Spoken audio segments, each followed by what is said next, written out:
A surge in demand for energy has reignited the search for offshore petroleum as drill ships are moving from relatively oil-exhausted shallow water areas to deep water areas.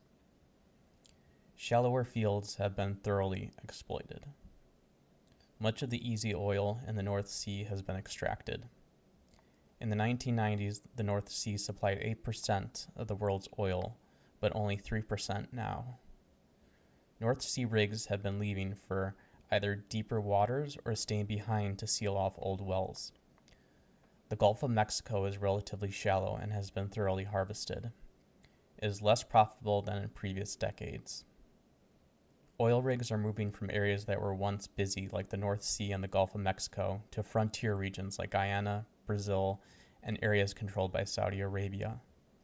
Massive drill ships are prized for their ability to work in deep waters, like the coast of Brazil, while rigs that lack propulsion mine shallower waters in the Middle East.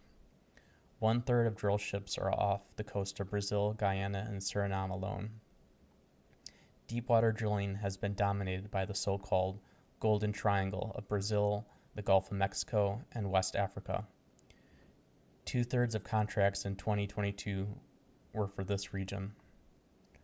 Price and demand for energy has surged in the last few years. The war in Ukraine and Western-imposed sanctions on Russia have disrupted oil and gas supplies. This has sparked a search for new energy sources. Despite crude prices falling, they are still higher than pre-pandemic years.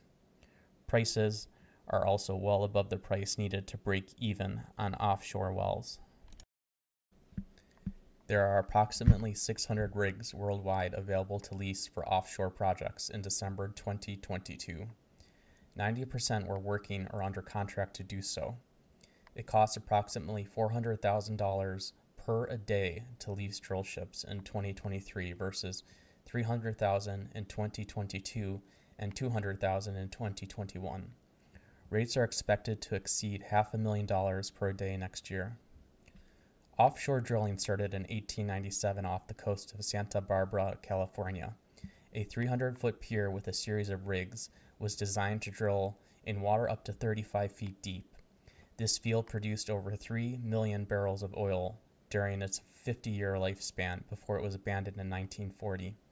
Despite the surge in energy prices and how potentially lucrative and profitable it could be, there is reluctance to add additional drill ship capacity. The 2014 downturn in the energy market is still having reverberations today. The last offshore drilling boom ended in 2014 due to a surge in U.S. domestic shale oil production that crashed oil prices and the refusal by OPEC to cut petroleum output. Some companies were forced to declare bankruptcy. Rigs were stranded mid-construction in shipyards. These rigs were shut down and stowed. Drill ships younger than a decade old were sold for scrap. Rig contractors are cautious not to overextend themselves. Offshore projects are more expensive than just drilling on land. It takes longer for production to recoup costs. There is a risk of oil prices plummeting in coming years if the transition away from fossil fuels accelerates. The oil industry is one that tends to overbuild. Near-term deep-water drilling needs can be arguably met by the current drill ship fleet and those still cold-stacked. There has been a push by several countries to reduce reliance on fossil fuels. The Biden administration proposed blocking new offshore drilling in the Atlantic and Pacific Oceans. Reactivation of cold-stacked drill ships takes 12 to 18 months and costs more than $100 million. It cost $86 million alone to reactivate Valaris DS-17. National oil companies around the world are shifting deepwater oil production to South America and the Middle East. Petrobras is leading a production push into the Atlantic Ocean coastline.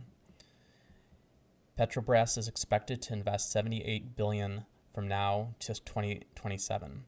2/3 of that will be for deepwater drilling projects, including 42 exploration wells. Saudi Arabia and the United Arab Emirates are relying heavily on offshore drilling to increase their oil production by 1 million barrels a day by 2027, bringing their totals to 13 million for Saudi Arabia and 5.5 million for the UAE. 80% of Saudi Arabia's new capacity will come from offshore sources. A boom could help developing nations like Guyana. Guyana is expected to produce 1.7 million barrels of oil a day by 2035, which will make it the fourth largest offshore oil producer in the world after US, Mexico, and Norway. A consortium composed of ExxonMobil, Hess Corp, China National Offshore Oil Corp is the largest operator in Guyana.